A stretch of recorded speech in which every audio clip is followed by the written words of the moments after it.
నమస్కారం. ప్రభుత్వ ఉద్యోగం సాధించాలనే లక్ష్యమున్న ప్రతి ఒక్కరికీ ఇదొక క్రేజీ అప్డేట్ అని చెప్పాలి. స్టాఫ్ సెలక్షన్ కమిషన్ ఏకంగా 13 పేజీల సుదీర్ఘమైన ఎస్ఎస్సి సిజిఎల్ 2026 నోటిఫికేషన్ను విడుదల చేసింది. అంత పెద్ద డాక్యుమెంట్ని చూసి కంగారు పడకండి. దాన్ని చాలా సింపుల్గా, ఈజీగా అర్థమయ్యేలా ఇప్పుడు డీకోడ్ చేద్దాం. అసలు ఈ నోటిఫికేషన్లో అందరి దృష్టిని ఆకర్షిస్తున్న అతి పెద్ద విషయమేంటో తెలుసా? 12,256. అవునండి, భారత ప్రభుత్వం అంతటా వివిధ విభాగాల్లో ఏకంగా 12,256 తాత్కాలిక ఖాళీలు ఈసారి అందుబాటులో ఉన్నాయి. ఇది నిజంగా ఒక మ్యాసివ్ ఆపర్చునిటీ. ఈ స్థాయిలో పోస్టులు పడటమంటే చిన్న విషయం కాదు.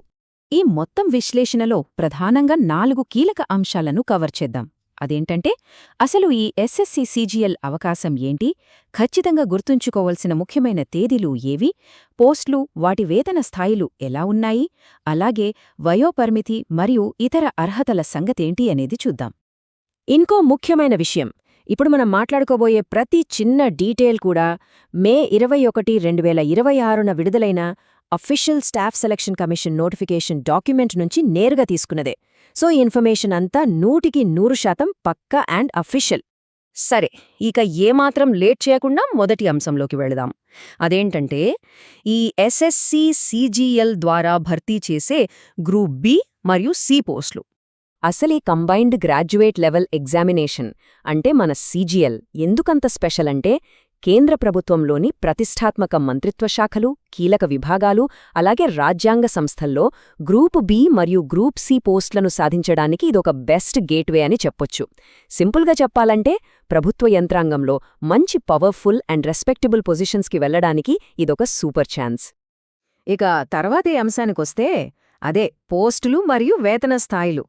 ఏ కెరియర్ ఎంచుకున్నా శాలరీ అనేది చాలా ఇంపార్టెంట్ కదా. 12,000 పైచెలుకు పోస్టులున్నాయని చెప్పుకున్నాం కదా, వాటిని జీతాల ఆధారంగా వివిధ స్థాయిలుగా విభజించారు. టాప్ లెవెల్ అంటే లెవెల్ 8 చూసుకుంటే అసిస్టెంట్ ఆడిట్ ఆఫీసర్ లాంటి పోస్టులున్నాయి. వీటికి స్టార్టింగ్ శాలరీనే ఆల్మోస్ట్ 1,50,000 రూపాయల వరకు వెళ్తుంది. అక్కడ్నుంచి కిందకొస్తే లెవెల్ 7లో ప్రతిష్టాత్మకమైన ఇన్కమ్ ట్యాక్స్ ఇన్స్పెక్టర్, ఆ తర్వాత లెవెల్ 6, లెవెల్ 5 మరియు లెవెల్ 4లో పోస్టల్ అసిస్టెంట్ లాంటి ఎన్నో రకాల ఆప్షన్స్ ఉన్నాయి. ఎవరి టార్గెట్కి తగ్గట్టు వాళ్లు ప్లాన్ చేసుకోవచ్చు. అయితే ఇక్కడొక చిన్న ట్విస్ట్ ఉంది. అదేంటంటే, కేవలం ఎగ్జామ్ రాసి మంచి మార్కులు తెచ్చుకుంటేనే సరిపోదు. సెంట్రల్ ఎక్సైజ్ ఇన్స్పెక్టర్లు లేదా సిబిఐ సబ్ ఇన్స్పెక్టర్లు లాంటి కొన్ని స్పెసిఫిక్ టాప్ లెవెల్ పోస్టులకి సెలెక్ట్ అవ్వాలంటే మాత్రం ఖచ్చితమైన physical and medical standards meet అవ్వాల్సిందే.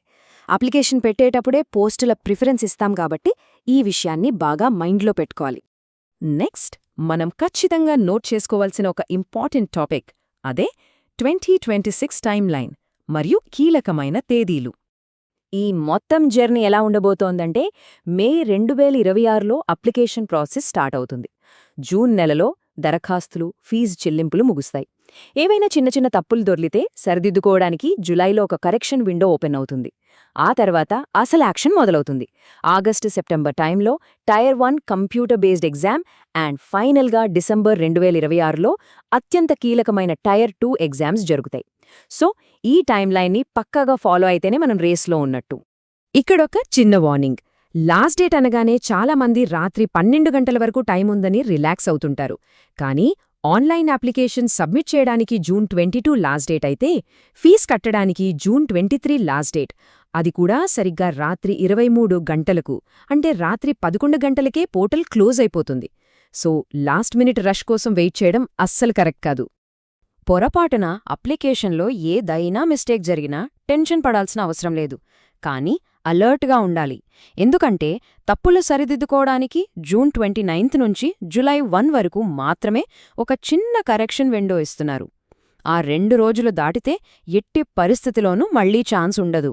అప్లికేషన్ ప్రాసెస్లో సర్వర్ ఇష్యూస్ కానీ, మరేదైనా టెక్నికల్ ప్రాబ్లం కానీ వస్తే సపోర్ట్ చేయటానికి ఒక అఫీషియల్ హెల్ప్ లైన్ కూడా ఉంది.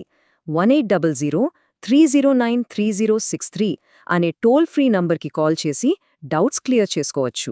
ఇదొక మంచి రిలీఫ్ అని చెప్పాలి. ఇక చివరిగా అతి ముఖ్యమైన 4వ విభాగానికి వచ్చేద్దాం. అదేంటంటే వయోపరిమితి మరియు అర్హతలు. అసలు ఈ ఎగ్జామ్ రాయడానికి ఎవరెవరు ఎలిజిబుల్? ఫస్ట్ నేషనాలిటీ గురించి మాట్లాడితే, ఇది ఆబ్వియస్గా భారతీయ పౌరులందరికీ ఓపెన్. దాంతోపాటు నేపాల్, భూటాన్ దేశాలకు చెందినవారికి కూడా ఎలిజిబిలిటీ ఉంటుంది. అలాగే ఇండియాలో పర్మనెంట్గా సెటిల్ అవ్వాలనే ఉద్దేశంతో వేరే కొన్ని దేశాల నుంచి వలస వచ్చిన నిర్దిష్ట భారతీయ సంతతి వ్యక్తులకు కూడా ఇందులో అప్లై చేసుకునే అవకాశం కల్పించారు. వయోపరిమితి విషయానికి వస్తే ఇది అన్ని పోస్టులకి ఒకేలా ఉండదు, కొంచెం వేరియేషన్ ఉంటుంది. మన ముందే మాట్లాడుకున్న లెవెల్ 4 లాంటి పోస్టులకు సాధారణంగా 18 నుంచి 27 ఏళ్ల వయసు ఉండాలి. అదే కొన్ని లెవెల్ 7 లేదా ఆ పై స్థాయి పోస్టులు చూసుకుంటే వాళ్లకి 20 నుంచి 30 ఏళ్ల వరకు ఏజ్ లిమిట్ ఇచ్చారు. సో మనం టార్గెట్ చేసే పోస్ట్ని బట్టి ఎలిజిబిలిటీ మారుతుందన్నమాట. ఇక్కడే ఇంకో క్రూషియల్ పాయింట్ ఉంది.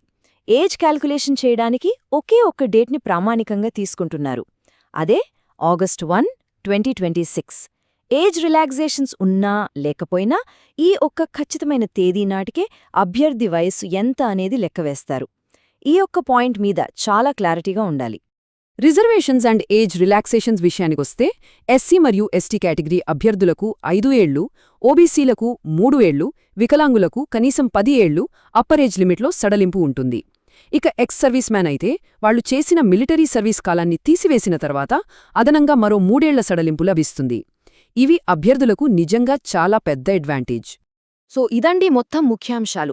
12,000కు పైగా ఖాళీలు ఉన్నాయంటే ఇది కేవలం ఒక ఉద్యోగ ప్రకటన కాదు, ఎంతో మంది జీవితాలను, వాళ్ల ఫ్యామిలీల ఫ్యూచర్ని మార్చేసే ఒక అద్భుతమైన అవకాశం.